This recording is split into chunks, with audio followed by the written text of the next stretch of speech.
अब है सेक्शन 48। ये हो सकता है आपने पढ़ा ही ना हो, तो पहले पढ़ लेना, ठीक है। अमेंडमेंट सीरीज है, इसमें आपको ओरिजिनल सेक्शन के बारे में पता होना जरूरी है, नहीं तो आपको कुछ पल्ले नहीं पड़ेगा, ठीक है। Section 48 variation of share holders rights, आपको पता होगा कि अलाउड है, आप वेरिएशन कर सकते हो शेयर होल्डर्स के राइट्स में, subject to the strict compliance, ठीक है। कॉम्प्लायंस दिया हुआ है, अप्रूवल लेना होता है, बराबर, वो सब बहुत सारा इसमें प्रोसीजर इन्वॉल्व है। तो क्या बोलता है सेक्शन, ये बस जो प्रोविजन है ये ओमिट हो गया है, मतलब अब ध्यान दो, ये भी मैं बताऊंगा, कम से कम 4 या 5 सब सेक्शंस में ओमिशन हुआ है, मतलब फाइन या पेनल्टी या जो भी था वो सब हट गया है। तो आपको पहला इंप्रेशन क्या आएगा माइंड में कि अब मतलब कोई एक्शन ही नहीं होगा, मतलब वो बंदे ने उस सेक्शन में कुछ भी किया तो मतलब कोई एक्शन नहीं होगा, ऐसा नहीं होता। आपको पता होगा कि कंसेप्ट है जनरल पेनल्टी का, टाइगर जिंदा है, ठीक है, मतलब जनरल पेनल्टी जिंदा है कि अगर कहीं कोई स्पेसिफिक सेक्शन में कोई स्पेसिफिक सजा नहीं है, ऑफेंस के लिए कुछ दिया हुआ नहीं है, तो बाय डिफॉल्ट क्या अप्लाई हो जाता है, general penalty which is prescribe under section 450 of the companies act.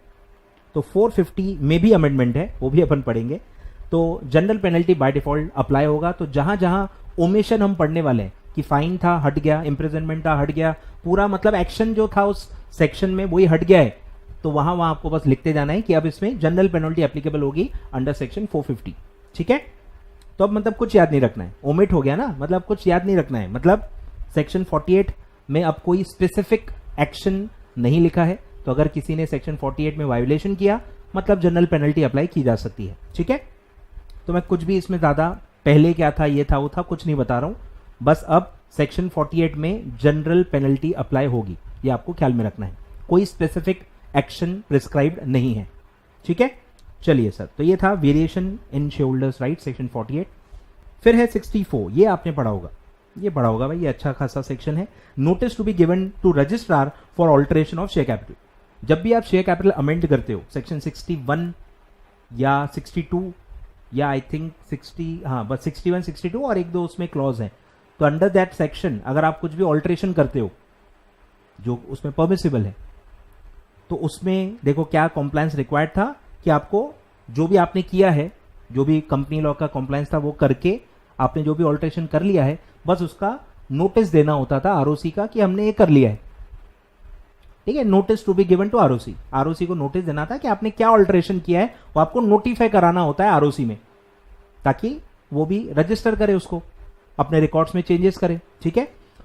तो अगर आपने ये नोटिस नहीं दी, चेंजेस कर लिए, बताया ही नहीं, तो फिर क्या होगा, where any company fails to comply the provision of subsection 1, such company and officer, यानी दोनों के लिए कॉमन है, company and officer in default shall be liable to penalty of 500 rupees for each day for which the default continues। मतलब एक continuing default है, आपको एक certain day के अंदर 30 days के अंदर बताना था, तो 31st day से फाइन चालू हो जाएगा जब तक आप नहीं बताते, ठीक है। कितना, 500 per day, subject to maximum of 5 lakh rupees in case of company. हमेशा ही आप देखोगे कंपनी के लिए अपर लिमिट थोड़ी ज्यादा होती है, ऑफिसर्स के लिए कम होती है, ऑब्वियसली कंपनी मेन कंपनी के खिलाफ है ना, तो कंपनी का फाइन ज्यादा रहता है और ऑफिसर्स इन डिफॉल्ट का थोड़ा कम रहता है, ठीक है। तो पर डे फाइन दोनों का सेम है, ध्यान दो, कंपनी एंड ऑफिसर कितना, 500 पर डे। फिर जो मैक्स लिमिट है वो अलग अलग है कि कंपनी है तो मैक्सिमम ये कितना जा सकता है, 500 500 500 करके 5 लाख तक, उसके बाद फिर वो नहीं बढ़ेगा।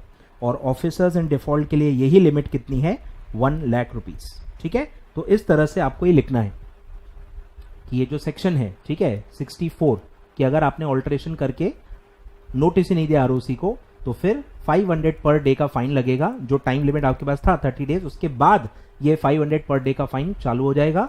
और ये मैक्सिमम लिमिट कितनी होगी, कंपनी के केस में 5 lakh rupees and officer in default के केस में 1 लाख रुपीज, ठीक है।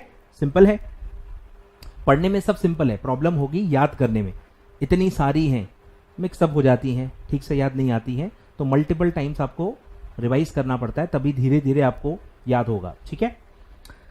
चलिए सर, तो ये था आपका 64, section 64, notice to be given to ROC for alteration of share capital, ठीक है।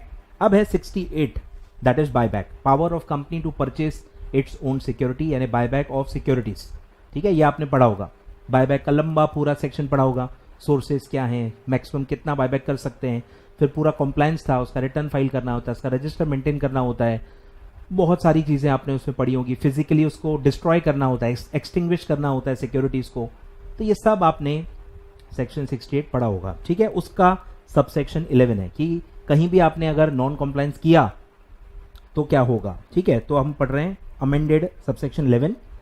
Company, if company makes any default in complying the provision of this section और any regulation made by SEBI under clause F of subsection 2, तो उसमें लिखा हुआ है कि अगर आप लिस्टेड कंपनी हो तो आपको सेबी गाइडलाइंस, जो सेबी के बायबैक रेगुलेशंस है उसके हिसाब से आपको करना है। तो अगर लिस्टेड कंपनी है और बायबैक, सेबी के जो बायबैक रेगुलेशंस है वहां कहीं नॉन कॉम्प्लायंस किया है तो भी यहां पे आपको पेनल्टी चार्ज की जा सकती है, ठीक है। तो अगर आपने नॉन कॉम्प्लायंस किया है, the company shall be punished with a fine which shall not be less than 1 lakh rupees but will extend to 3 lakh rupees, 1 lakh to 3 lakh, ठीक है। और ऑफिसर में भी क्या था, देखो इम्प्रिजनमेंट था जो अब रिमूव हो गया है, तो ये भी वही कैटेगरी का है, इम्प्रिजनमेंट रिमूव वाला कैटेगरी का। फाइन में कोई बदलाव नहीं है, which fine which shall not be less than 1 lakh which may extend to 3 lakh. तो इसमें भी क्या था, फाइन सेम है, पहले भी सेम था अब भी सेम है, बस ऑफिसर का इम्प्रिजनमेंट था तो इसलिए अलग अलग दिया गया था, अब इम्प्रिजनमेंट रिमूव हो गया है तो आप कंबाइन कर सकते हो, ठीक है। तो कंपनी एंड ऑफिसर दोनों को फाइन लगेगा, not minimum not less than 1 lakh but which may extend to 3 lakh rupees, ठीक है। ये भी सिंपल है, ये भी सिंपल सेक्शन अब बन गया है, ठीक है। तो ये था आपका सेक्शन 68 बायबैक। तो बायबैक में कहीं भी आपने नॉन कॉम्प्लायंस किया है तो क्या होगा, company officer minimum 1 lakh maximum 3 lakh, ठीक है। आगे बढ़ते हैं। अब है डिबेंचर्स, छोटा सा एक सेक्शन है, सेक्शन 71 अबाउट डिबेंचर्स, ठीक है।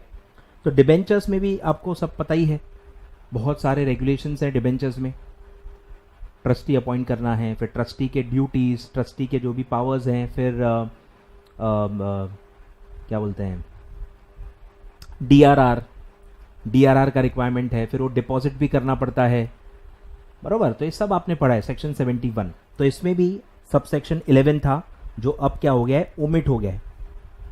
ओमिट हो गया है मतलब सेम जनरल पेनल्टी अब इसमें अप्लाई होगा,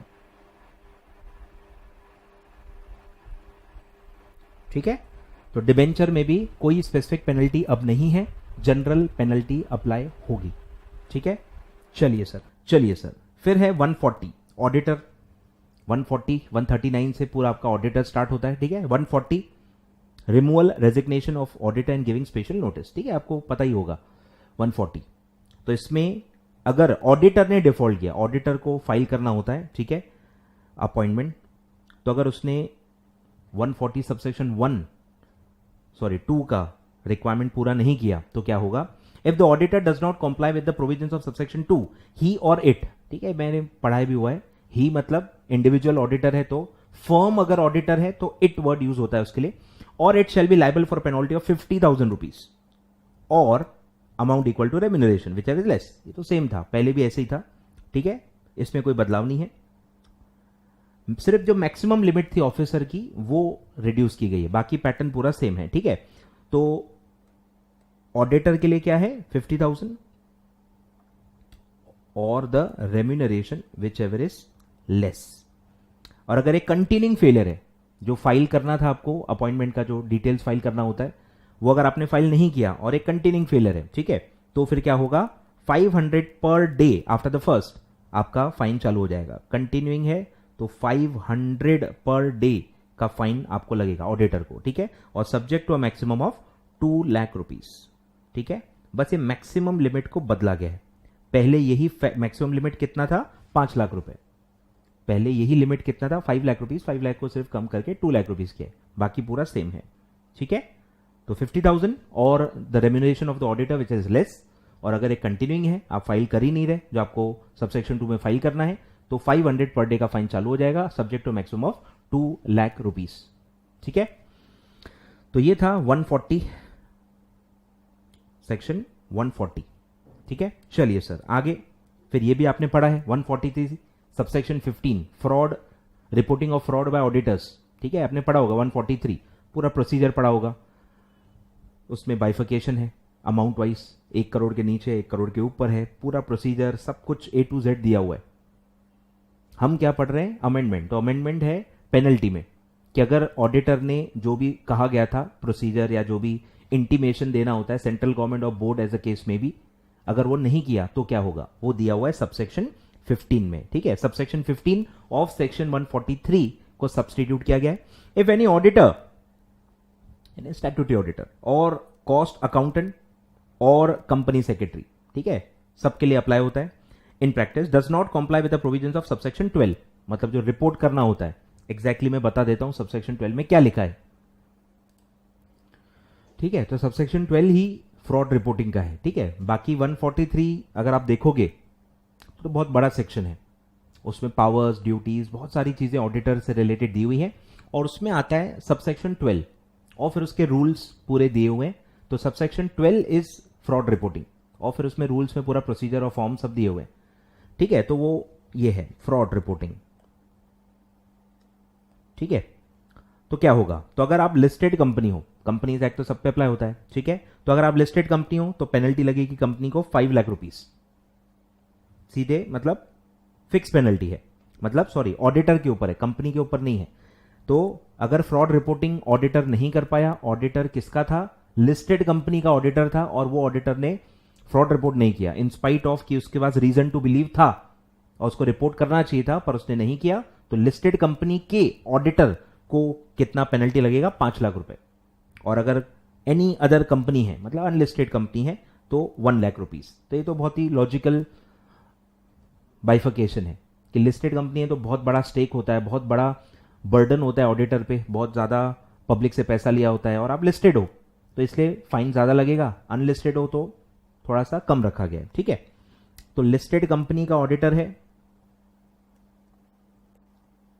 तो 5 लाख, और अदर है, अदर यानी अनलिस्टेड है तो 1 लाख रुपीस। ठीक है, तो सिंप्लीफाई कर दिया है, 5 लाख 1 लाख। पहले अलग ही था, पहले रेंज थी और लिस्टेड अनलिस्टेड का कोई बाइफिकेशन भी नहीं था, पहले अलग ही था, अब पूरा अलग ही कर दिया है। ठीक है, तो आई होप आपको याद रहेगा। अब इस पे देखो सेपरेट क्वेश्चन बन सकता है, केस स्टडी भी बन सकता है।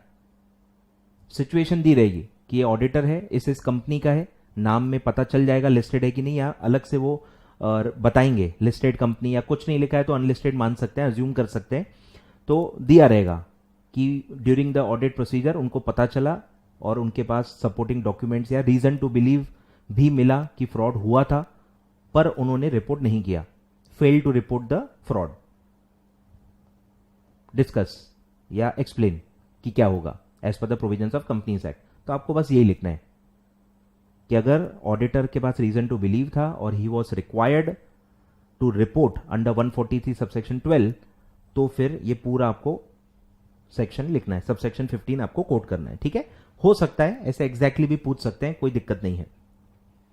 चलिए फिर है 147, आगे बढ़ते हैं सर। 147 पेनल्टी वाला ही सेक्शन है। 147 सबसेक्शन 1, ठीक है, punishment for contravention of audit and auditors. ठीक है, तो क्या बोलता है सेक्शन, ठीक है, सिर्फ ये भी कैटेगरी समझ लो, इम्प्रिजनमेंट था रिमूव कर दिया, इम्प्रिजनमेंट था रिमूव कर दिया। ठीक है, ये कैटेगरी का अमेंडमेंट है। If any of the provisions of section 139 to 146, ठीक है, पूरा जो ऑडिटर का सीरीज है बोथ इंक्लूसिव, 139 भी और 146 भी इंक्लूसिव है, इस कॉन्ट्रावीन, तो क्या होगा, पहला है कंपनी, कंपनी के तरफ से जो भी रिक्वायरमेंट्स हैं फ्रॉम 139 टू 146, कंपनी को भी उसमें जो भी करना था, और अगर वो कंपनी ने नहीं किया तो क्या होगा। ठीक है, shall be punishable the fine which shall not be less than 25,000 but which may extend to 5 lakh rupees. ठीक है, कंपनी के लिए क्या है, 25,000 से लेके 5 लाख, 25,000 से लेके 5 लाख तक का फाइन कंपनी को लगेगा। और जो भी ऑफिसर है इन डिफॉल्ट, तो उसके लिए क्या होगा, पहले इंप्रिजनमेंट भी था अप टू 1 ईयर, तो वो हटा दिया है, अब सिर्फ फाइन है। ऑफिसर के लिए क्या है, not less than 10,000 but which may extend to 1 lakh rupees. ठीक है, तो बस इंप्रिजनमेंट रिमूव हो गया है, बाकी पूरा फाइन जो है वो सेम है। कंपनी 25,000 मिनिमम और अप टू 5 लाख रुपीस, और ऑफिसर के लिए minimum 10,000 and up to 1 lakh rupees. ठीक है, चलिए, तो इंप्रिजनमेंट रिमूव्ड। तो ये था 147 सबसेक्शन 1। अब सबसे फेवरेट आपका section 204, secretarial audit for bigger companies. ठीक है, तो उसमें आपके खिलाफ भी दिया हुआ है, ध्यान दो भाई। इफ अ कंपनी और एनी ऑफिसर ऑफ कंपनी और any company secretary in practice, ठीक है, ध्यान दो, कंपनी ऑफिसर या सीएस इन प्रैक्टिस जो सेक्रेटरी ऑडिट कर रहा है, contravenes the provisions of this section, the company officer or CS in practice in default shall be liable to penalty of 2 lakh rupees। ये मैंने आपको बताया था, 2 लाख का आंकड़ा अभी आपको याद रखना है।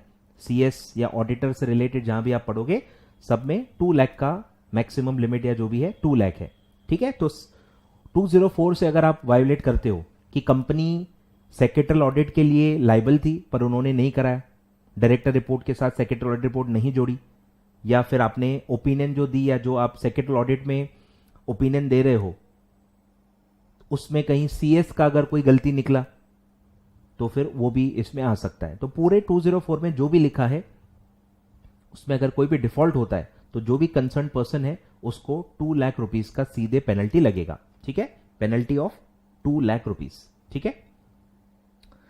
तो पहले देखो अलग था, पहले क्या था, रेंज था 1 लाख से लेके 5 लाख तक, 1 से 5 था, अभी सीधे फ्लैट 2 लाख कर दिया, ठीक है। ये आपको ध्यान रखना है, ये इंपॉर्टेंट है भाई, ये इंपॉर्टेंट है सेक्शन, तो आपको ध्यान देना है।